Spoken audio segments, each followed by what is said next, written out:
Bonjour, il y a quelques mois j'avais fait une vidéo destinée aux débutants qui s'appelait Le condensateur, comment ça marche. Suite à plusieurs demandes, j'ai fait une deuxième partie qui s'intitule Le condensateur, à quoi ça sert.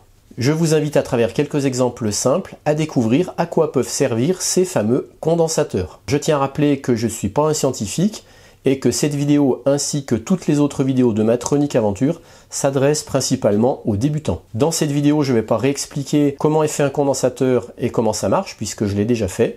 Donc si vous ne savez pas, je vous invite à aller voir la vidéo que j'ai déjà faite sur ce sujet.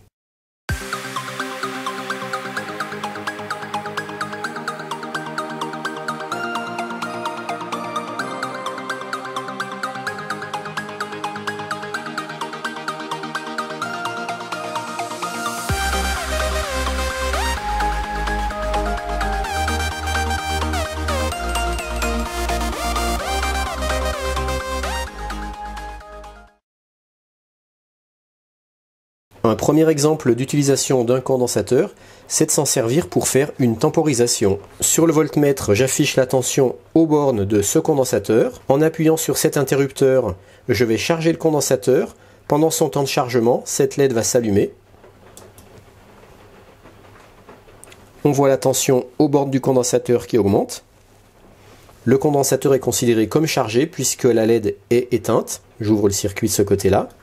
Et puis maintenant, je vais fermer le circuit de ce côté-là.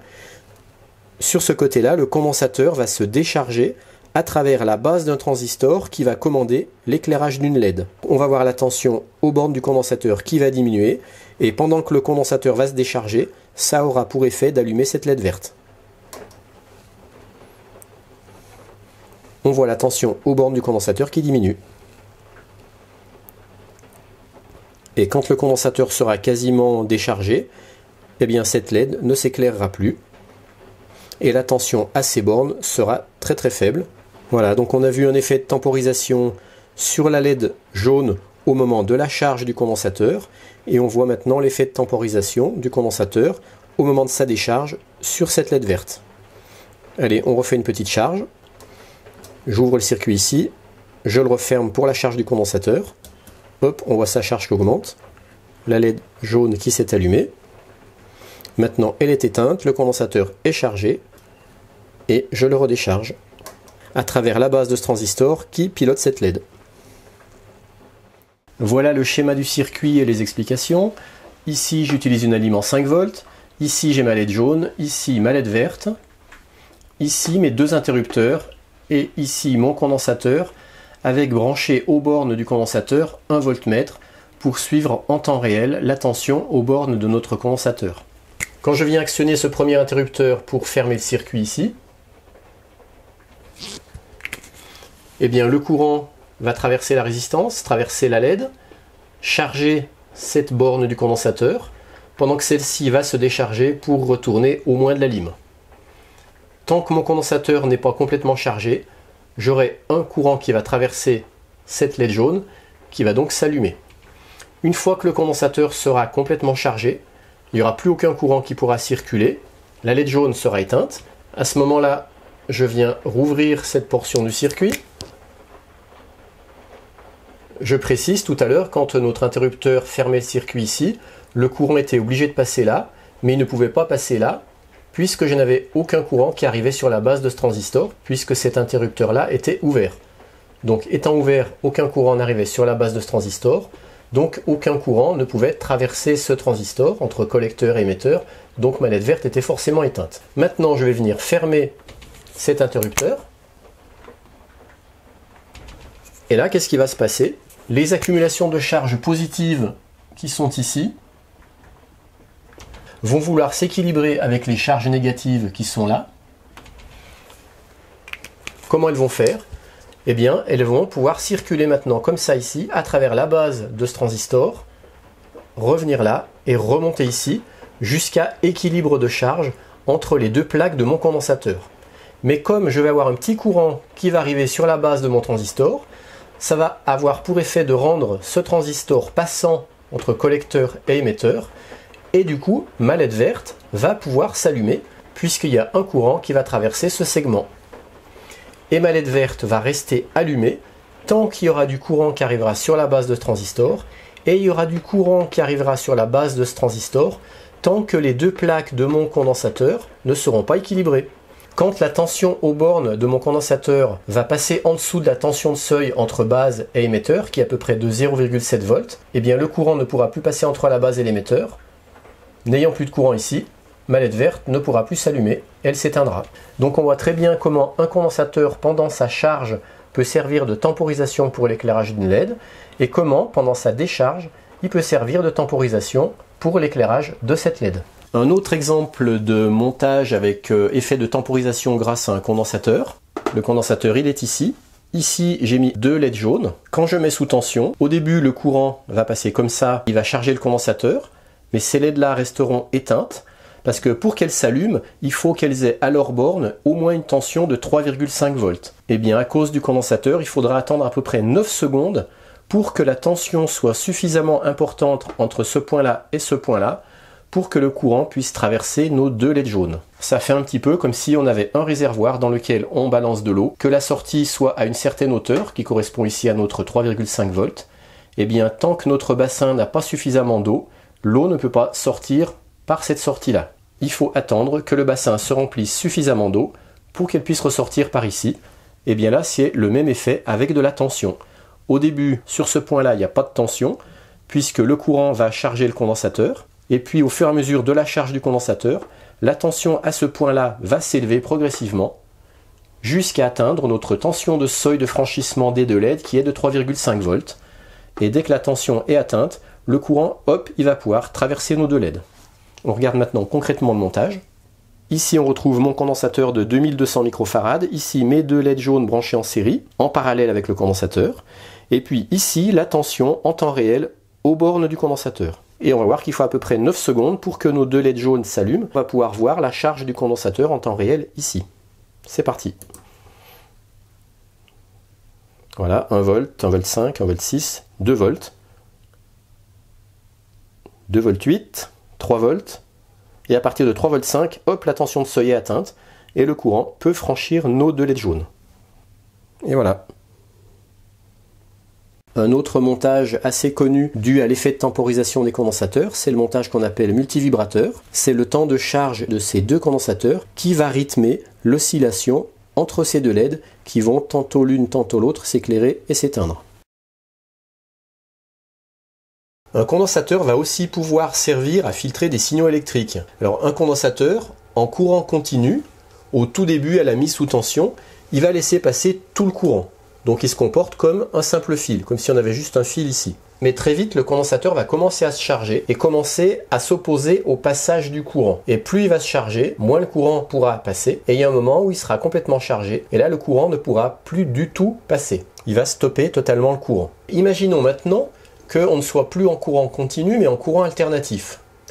Et que le courant, on le fasse changer de sens avant que le condensateur ait eu le temps de se charger. On met sous tension, le courant commence à passer, et avant même qu'il ait commencé à se charger, on fait changer le sens du courant. Le courant pourra passer dans l'autre sens, le condensateur va vouloir commencer à se charger dans l'autre sens, mais on fait rechanger le sens du courant. On voit donc que si on arrive à faire changer le sens du courant avant même que le condensateur ait commencé à se charger, et bien dans ce cas-là, le condensateur laissera toujours passer tout le courant, et il se comportera tout le temps comme si c'était qu'un simple fil. Ce qu'il faut savoir, c'est que la vitesse de charge d'un condensateur va dépendre de sa capacité qu'on exprime en farad. Donc plus il sera de grande capacité, plus il mettra du temps à se charger, et plus sa capacité sera faible, moins il mettra de temps à se charger. Et bien grâce à cette particularité, on va pouvoir se servir du condensateur comme d'un filtre pour laisser passer certaines fréquences et en bloquer d'autres. On se sert de ça notamment beaucoup dans la radio. Il faut savoir qu'il existe plusieurs filtres, des filtres passe-haut, passe-bas, passe-bande. Et nous, par exemple, ici, on va voir déjà le filtre passe-haut. C'est un filtre qui va laisser passer les hautes fréquences et bloquer les basses fréquences. Donc vous voyez, c'est tout simple. On met un condensateur ici, une résistance ici. Là, on envoie le signal V-in d'entrée et on récupère en sortie le signal V-out qui est filtré. Les hautes fréquences vont pouvoir traverser le condensateur et on viendra récupérer ici en signal de sortie le même signal que le signal d'entrée. Par contre, les basses fréquences ne pourront pas traverser le condensateur et ici on n'aura quasiment aucun signal. On va regarder tout de suite ce que ça donne sur un vrai montage. Je vais envoyer ici un signal avec mon générateur de signaux. Je vais brancher ici ma chaîne 1 de l'oscilloscope pour lire le signal émis par le générateur de signaux. Et puis je vais brancher ma chaîne 2 de l'oscilloscope ici, de façon à lire le signal qui sort derrière le filtre. Et on verra que pour les hautes fréquences, le signal de sortie est quasiment à la même amplitude que le signal d'entrée. Par contre, pour les basses fréquences, on verra qu'en sortie, on aura un signal très atténué. Ici, j'ai mon générateur de signaux. Là, je vais faire varier la fréquence du signal émis. Ce signal, je l'envoie sur ce petit montage. Ici, j'ai mis un petit condensateur de 10 nanofarad. Ici, une résistance de 3,3 K. Et puis, j'ai mes deux sondes qui vont à l'oscilloscope. Une juste derrière le générateur de signaux. Et l'autre sonde, comme j'ai dit tout à l'heure, derrière le condensateur, entre le condensateur et la résistance.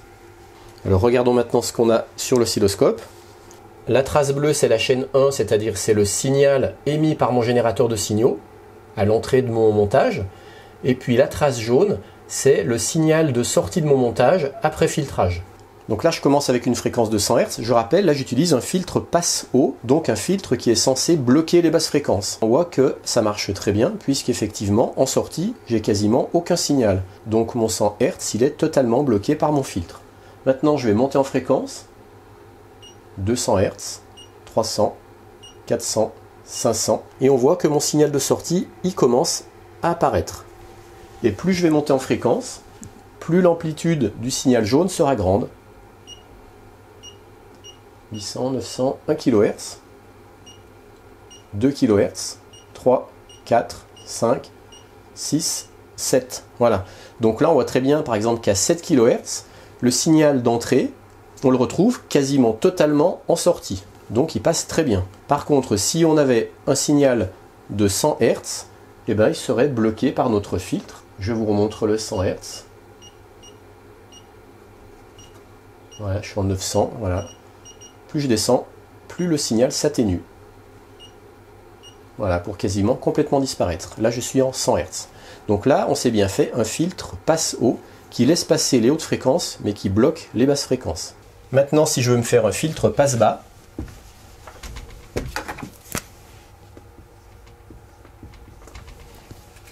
et ben c'est très simple.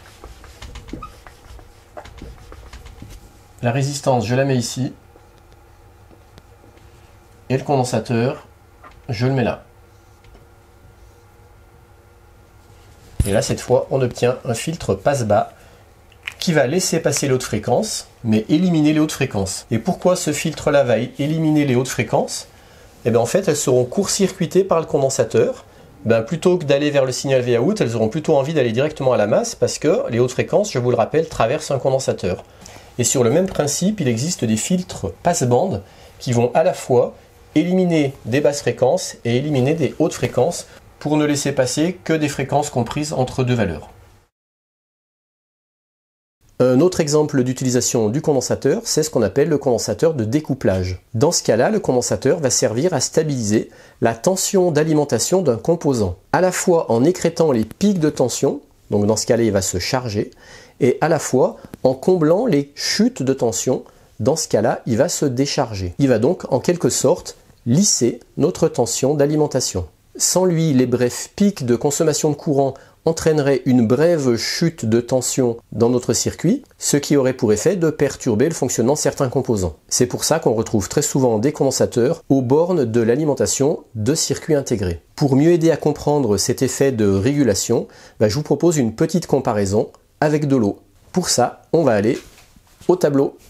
Imaginons un réseau d'eau avec ici sa source et ici son réseau de distribution dans toutes les maisons d'habitation qui sont là. Imaginons maintenant que notre source elle ait un débit variable, c'est-à-dire qu'elle n'aura jamais un débit stable. Cependant, on voudrait pouvoir garantir toujours le même débit au niveau de la distribution dans les maisons d'habitation. Eh bien, on voit tout de suite qu'avec un simple réseau comme ça ne marcherait pas, puisque la quantité d'eau que l'on pourrait fournir ici dépendrait directement du débit de notre source. Le manque d'eau ici se traduirait tout de suite par un manque d'eau ici, et inversement, un gros débit ici se traduirait instantanément par un gros débit au niveau de la distribution. Qu'est-ce qu'il faudrait ajouter à notre réseau de distribution d'eau pour pouvoir garantir un débit ici toujours stable, indépendamment du débit de la source? Eh bien voilà la solution. il suffirait d'ajouter entre la distribution et la source un réservoir de régulation de débit. Ce réservoir, il aurait pour effet de faire zone tampon. Quand notre source aurait des pics de débit, le réservoir se remplirait, tout en laissant passer un débit stable au niveau de la distribution. Et inversement, quand notre source aurait des creux de débit, eh bien le réservoir pourrait pallier au manque d'eau en se vidant. Et de cette manière, on aurait toujours le même débit en sortie du réservoir. C'est-à-dire que le débit de sortie du réservoir ne dépendrait pas directement du débit de l'entrée du réservoir, puisque le réservoir, en faisant fluctuer son niveau d'eau, servirait de zone tampon entre l'entrée et la sortie. De cette manière, on aurait toujours un débit garanti stable ici, indépendamment du débit de la source. Eh bien, en électricité, le condensateur, ça va être notre fameux réservoir de régulation de débit, qui va non pas absorber des pics d'eau, mais il va absorber des pics de tension, et il va combler des creux de tension pour garantir une tension stabilisée sur les composants qui lui sont raccordés. Un petit exemple de condensateur de découplage.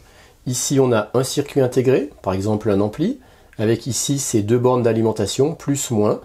Et bien sur le plus, on vient mettre en parallèle un petit condensateur de 100 nanofarad, également relié au moins, et ce petit condensateur de découplage va suffire à stabiliser la tension d'alimentation de notre circuit intégré. Si l'alimentation de notre circuit intégré subit des pics de tension, cette surtension va s'évacuer à travers le condensateur en le chargeant, et inversement, si on se retrouve avec une petite chute de tension aux bornes de notre circuit intégré, notre condensateur va pallier à cette brève chute de tension en se déchargeant. Ce qui fait qu'aux bornes de notre circuit intégré, on aura toujours une tension stable. Pour faire simple, je rappelle que le condensateur, il laisse passer le courant alternatif et il bloque le courant continu. Grâce à cette particularité, on va pouvoir se servir de ce condensateur pour additionner une tension alternative à une tension continue. Dans quel cas est-ce qu'on aura besoin d'additionner ces tensions? Eh bien, si on prend par exemple un signal audio, il est souvent constitué de très faibles courants alternatifs et de faibles tensions alternatives, et cette tension alternative, elle oscille autour du 0 V. Par exemple, ici, on va imaginer qu'on a un signal audio de plus ou moins 0,5 V, mais le problème c'est que cette petite tension alternative, elle sera souvent pas exploitable en l'état parce qu'elle sera trop faible pour par exemple activer un haut-parleur. On va devoir l'amplifier cette tension, mais pour l'amplifier, on va devoir aussi la modifier. Parce que cette tension oscillante autour du 0 V, elle sera bien souvent trop faible pour franchir la base d'un transistor et pour le piloter. Parce que je rappelle, pour piloter un transistor NPN, il faut avoir une tension de au moins 0,7 V entre la base et l'émetteur du transistor. Or ici, avec un signal audio de plus ou moins 0,5 V, on n'atteindrait jamais cette tension seuil de 0,7 V. Alors comment résoudre ce problème? Eh bien, on va tout simplement additionner deux signaux, un signal de tension continue, de par exemple 0,7 V, avec ce signal audio alternatif de plus ou moins 0,5 V autour du 0 V. En additionnant ces deux signaux, on obtiendra ce signal-ci, et en additionnant ces deux signaux, on retrouve cette fois notre signal audio. Maintenant il est ici, il a la même forme que le signal audio d'origine, sauf qu'au lieu d'osciller autour du 0 V, il oscille cette fois autour de 0,7 V. Ce qui fait qu'on aura des crêtes à 1,2 V et des creux de tension à 0,2 V. Donc cette fois, notre signal là, il sera suffisamment puissant pour piloter un transistor NPN et donc pouvoir être amplifié par lui. Voilà maintenant le schéma de montage très simple qui va illustrer cet exemple. Ici, j'ai un générateur de signaux alternatifs de plus ou moins 0,5 V, autour du 0 V, dans une fréquence de par exemple 700 Hz. J'insère maintenant ce générateur à mon circuit d'amplification à travers ce fameux condensateur de liaison qui va me permettre d'additionner mes deux signaux de tension. Ce condensateur va empêcher le courant continu de venir vers le générateur de signal audio et en même temps il va permettre au signal audio alternatif d'aller dans le circuit d'amplification. Ce condensateur, il va faire office un petit peu de frontière. Du côté gauche du condensateur, on n'aura donc que de l'alternatif plus ou moins 0,5 V, oscillant autour du 0 V. Et du côté droit du condensateur, on aura à la fois notre 0,7 V continu fourni par le circuit, et puis notre signal audio de plus ou moins 0,5 V en alternatif, ce qui fait qu'on aura un signal qui sera la somme des deux signaux, donc un signal oscillant de 0,2 à 1,2 V. Cette fois, notre signal audio il sera assez puissant pour piloter ici le transistor d'amplification NPN et le haut-parleur. Voilà le montage concrètement. Ici j'ai le haut-parleur, ici j'ai mon petit condensateur de liaison, ici le transistor, et de ces deux pinces croco arrive le signal audio de mon générateur de signaux, que je vous montre maintenant. J'envoie un signal sinusoïdal d'une fréquence de 700 Hz et d'une amplitude de 0,5 volts. Tous ces fils que vous voyez là, ce sont les sondes des deux voies de mon oscilloscope, puisque grâce à l'oscilloscope, je vais venir prélever la tension à deux endroits du circuit.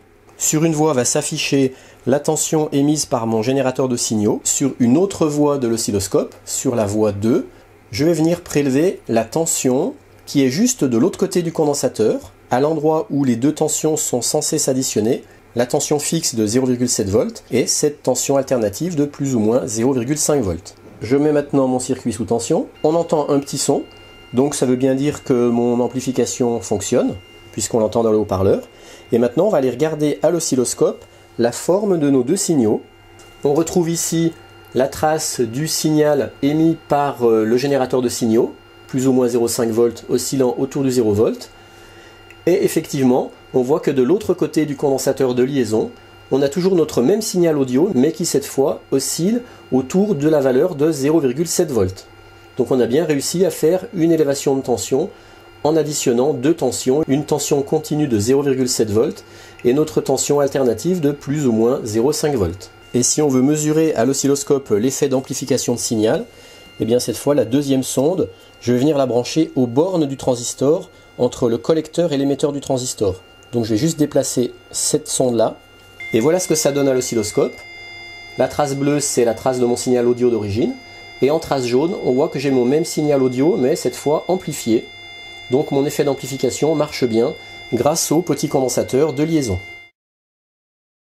On va également souvent retrouver des condensateurs soudés et adossés à un moteur électrique, comme ici par exemple, ou soudés directement sur un variateur. Tous ceux qui font du modélisme connaissent bien. Ces condensateurs, ils auront pour effet d'éliminer les parasites, par exemple émis par les étincelles d'un moteur, parce que ce sont des parasites à haute fréquence. Ça évitera que ces hautes fréquences parasites, elles se baladent dans le circuit et perturbent d'autres composants. Voilà, pour pas faire trop long, je vais m'arrêter là, mais sachez qu'il existe encore d'autres cas où on va utiliser les condensateurs, par exemple pour les filtres LC en radio, ça permet d'avoir un filtre résonant.